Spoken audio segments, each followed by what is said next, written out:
Kayla was our first. She saved our marriage. She's the one that got us to stick together. Just over 2 years after that, we had Danielle. 2 years, 8 months after that, we had Brooklyn. Yeah, it was awesome having 2 girls, but it was a real joy to have my little boy.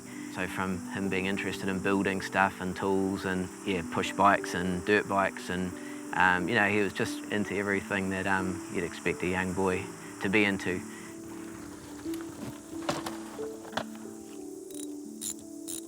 From a very young age, he loved motorbikes, and he would always see Andrew riding, and he was desperate to ride. And we had a little, what was it? Oh, 50cc quad bike. Yeah, a little quad bike that he learned to ride on, and Andrew it had one of those... a safety cord to stop kill switch when he was got carried away.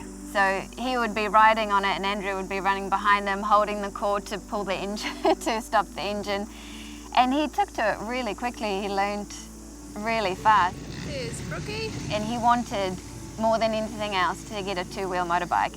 And we kept saying to him, no mate, when you have learned to ride a normal push bike, then we'll look at it, thinking that, that's going to give us quite a bit of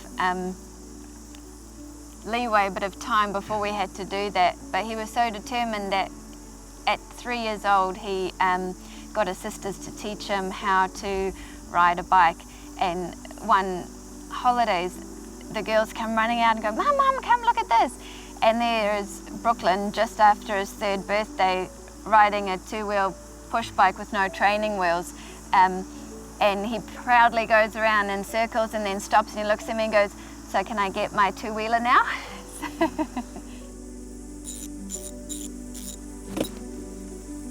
I remember sitting at my office desk at work thinking, I've got a good life.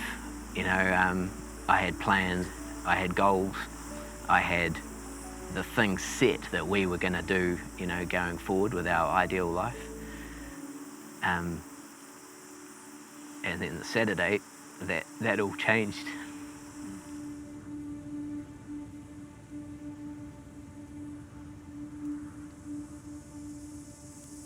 That Saturday morning, I remember, it was an absolutely beautiful, clear, sunny winter's day, and every morning Brookie would come and sit in my lap and I'd wrap my dressing gown around him and he'd cuddle me while I drank my coffee.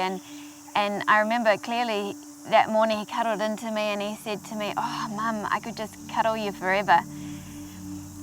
By about lunchtime, Brookie wanted to stay outside and keep riding around. So I was inside with the girls and I remember saying to the girls, you need to stop fighting, otherwise I'm going to put you both for a nap, because that was the worst punishment ever.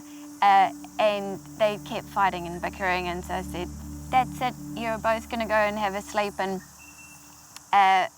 by the grace of God, they fell asleep really quickly and into a really deep sleep. And I went out to go and talk to Andrew about our afternoon plans, and I was just telling him what I'd just done with the girls and things like that. And I remember about to go back inside, and I thought, I can't hear Brookie's bike. And so I said to him, oh, where's Brookie? And Andrew said, oh, is he not inside with you? And I said, oh, no, he's not. And usually something like that wouldn't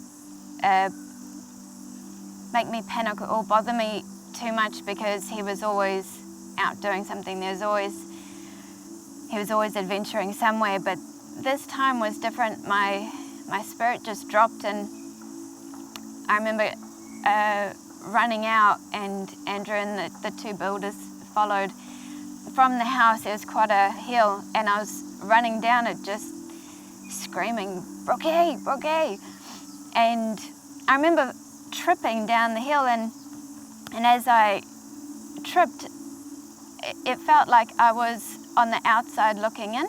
It felt like I was just hovering over the scene, just watching it unfold. And I remember Andrew turning to me and said, "It's going to be all right. We're gonna find him. It's going to be okay."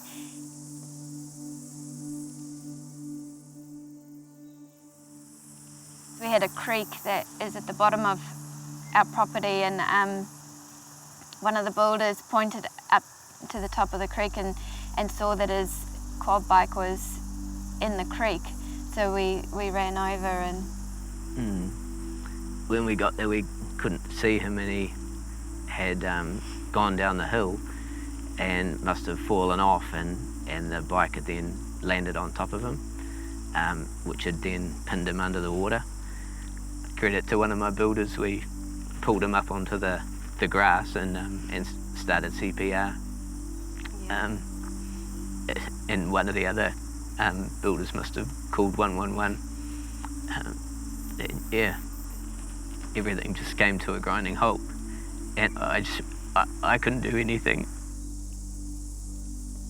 The ambulance turned up, and I remember the lead paramedic coming over to us and saying they were going to try it one more time, but we needed to prepare ourselves that, you know, he wasn't going to make it. And even then I thought, oh, it's going to be like the movies, and they're going to do one last time, and he's going to, you know, breathe, and then we'll go off to hospital, because the Westpac helicopter had landed, and we were waiting to go in, but they were just waiting to stabilise him before we were able to go. And so they shocked his heart one last time, and there was nothing, and they pronounced him dead at the scene.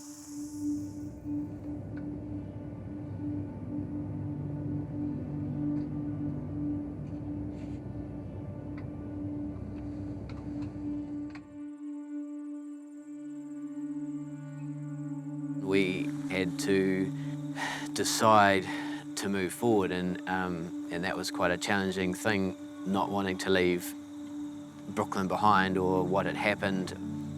And just, yeah, one vision that came to me was, you know, like when we're running a race, like we're running this race of life, and we're constantly looking behind us and looking back at what was there. But I just had this vision of Jesus standing at the finish line, holding Brooklyn, saying, "He's here, he's here. Keep coming forward." And I think that was a point of release for us to not stay stuck. Michelle made a good point that, you know, our most precious treasure of Brooklyn is now in heaven. And so when I think of Brooklyn, I think of God.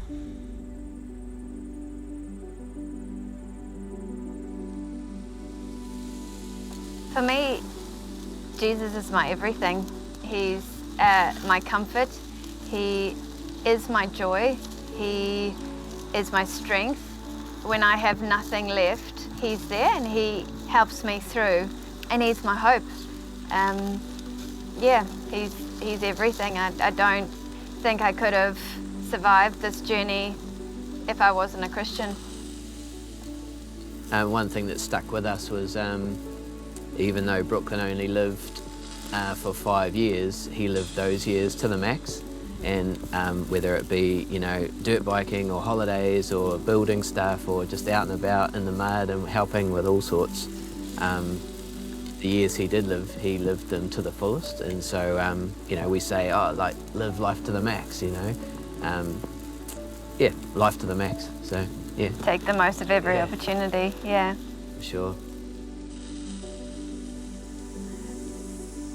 I believed and trusted in God when it was good, and I still had to trust and believe in God when it wasn't so good. And I still have to trust that he has the answers, that he has the solution, and he has me in his hands carrying me where he wants me to be. If you've still got breath in your lungs, if you wake up in the morning and you take a breath and you've still got breath in your lungs, God's not done yet. He's still got a plan, he's still got a purpose. He will see it through. And yeah, I think that that is also what helped us, is living each day at a time and just wake up in the morning, all right, I'm still here, I still got a purpose. So yeah.